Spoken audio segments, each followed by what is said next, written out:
జీవితంలో ఒక పిల్లలకి నాన్నెంతో అమ్మ కూడా అంతే కదా. మరి అలాంటప్పుడు మీరు నాన్నకే స్పెషల్ థ్యాంక్స్ చెప్తూ స్పెషల్ లైన్స్ రాశారు. మరి అమ్మ కూడా అంతే కష్టపడిందిగా. అవునయ్యా, ఆయన ఎవరైతే లేరో వాళ్ళ మీద రాస్తారు, ఉన్నవాళ్ళ మీద ఏం రాస్తారు.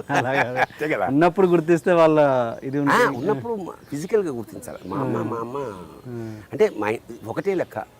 మా అమ్మ నేను హైదరాబాద్ వచ్చినప్పటి నుంచి నాతోటే ఉంది చాలా. ఓకే.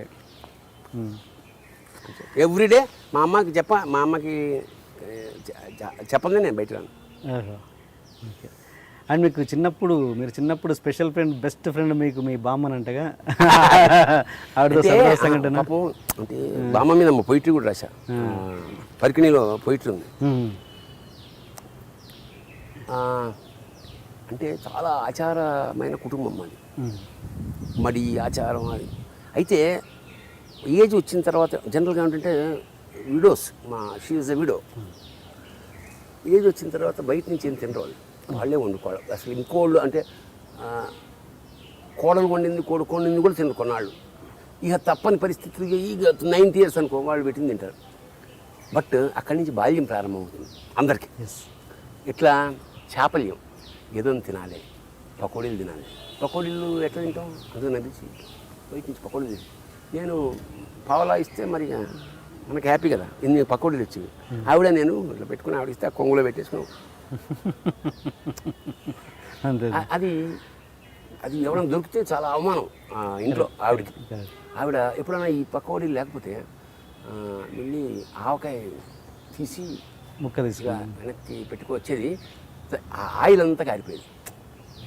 వెనక చూస్తే బ్లడ్ దొరికిందని ఇంకోళ్ళు 7 అన్నములు బామ్మ ఆవకాయ దొంగతనం చేసింది. అది ఎలాంటి సిచ్యువేషన్ చూడండి. 90 ఏళ్ళ నేరస్తురాలు. కరెక్ట్. నువ్వేమో అప్పుడేమో మడి పెట్టి మంచి అది ముట్టుకోకూడదు, ఇప్పుడు స్నానం కూడా చేయకుండా ఆవకాయ తీస్తావా అని అంటారు కదా. ఎవరు ఏమన్నా ఎవరు కాదు, కానీ తన లోపల ఇవన్నీ అంటే నేను అప్పటి నుంచి డిసైడ్ చేసుకున్నానంటే 70 ఏళ్ళు 80 ఏళ్ళు వచ్చిన తర్వాత వాళ్ళు చేసే తప్పులన్నింటినీ మాఫ్ బారాకుని. అసలు వాళ్ళు తెలిసి తప్పు చేయరు. చిన్నపిల్లలు చేస్తే ఎలా ఫీల్ అవుతామో అలా ఫీల్ అవ్వాలి ఎవడైనా ఇంట్లో అయినా. అది నువ్వేమన్నాను. ఎందుకంటే వాళ్ళని తీసుకెళ్ళి ఇప్పుడు బనికిరేది గారు కబేళాకి ఇచ్చినంతనే కదా నువ్వు అనాథ శరణాలయంలో వాడు పడేస్తే అది ఎంత దుర్మార్గం. కానీ అనాథ శరణాలయానికి నన్ను చీఫ్ గెస్ట్కి పిలిచారు ఒకసారి. ఏం మాట్లాడాలండి, అనాథ శరణాలయం అభివృద్ధి చెందాలి, అనాథ శరణాలయం ఈ అనాథ శరణాలయం ఎప్పుడు మూసేస్తారో అప్పుడు వస్తా అన్నా. అనాథ శరణాలయాలు వృద్ధిలోకి రావాలంటే అంటే ఒకటి దురదృష్టవశాత్తు తల్లిదండ్రులు వాళ్ళు పిల్లలు లేని వాళ్ళకి ఓకే, ఉన్న వాళ్ళకి ఏం కర్మ. అయితే దీనికి ఒక కౌంటర్ ఉంది మళ్ళా. ఇలాగే సభలో తల్లిదండ్రుల్ని అనాథ శరణాలయాలు పాలు చేస్తున్నారు, వృద్ధాశ్రమాలు వేస్తున్నారు. ఏం స్టూడెంట్స్ అయ్యా మీరంటే వదిలేచాడు సార్. కానీ నేను చెప్పండి, మీరు ఇలా అంటున్నారు కదా, మమ్మల్ని హాస్టల్లో వేస్తున్నారు సార్. చిన్నప్పుడు తీసుకెళ్ళి 2వ ఏట మాకు పతంగం ఉంటుంది, కుదరదు. లైన్లో రావాలి సార్, మాకు మిరపకాయ బజ్జీ తినాలి ఉంటుంది, కుదరదు. గోళీలు ఆడుకోవాలంటే కుదరదు. మమ్మల్ని వాళ్ళు ఫస్ట్ క్లాస్ నుంచి ఇంటర్మీడియట్ దాదాపు 12 ఏళ్ల పాటు అలా వేసినప్పుడు మేము వీళ్ళని అనాశనాల్లో పెట్టి రుణం తీర్చుకున్నాం. తప్ప కరెక్ట్ అవునా? కరెక్ట్. మరి నువ్వేమో అంటే మార్కులు తయారు చేసే మిషనా ఏడన్నా మనిషి అని కూడా. 5 ఏళ్ల వరకు అసలు చదువులేదు. ప్రీ స్కూల్ ఏడాదికి ముందు తీసుకెళ్ళాడు స్కూల్లో పడేస్తున్నాను. వాడికి జీవితం బాల్యాన్ని నువ్వు చంపేస్తున్నావు, వాడిని వార్ధక్యాన్ని చంపుతున్నాడు. కథం బిరంబాట్ నువ్వు అనుభవించాల్సింది. ఈ అనాథరణాలయాలు అభివృద్ధి చెందుతాయి.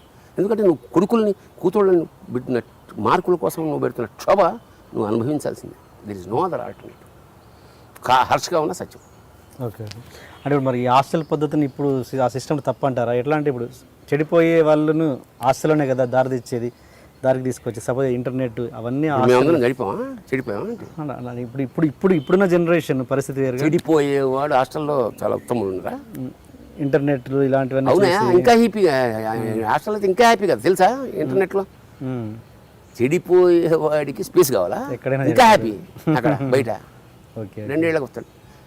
నువ్వు నువ్వు పిల్లల్ని ప్రేమాభిమానాలు రిలేషన్షిప్స్ వాటిని బోధించు. ఫస్ట్ మోరల్ క్లాస్ అని ఒకటి ఉండేది మాకు, ఇప్పుడు ఉందా? లేదు.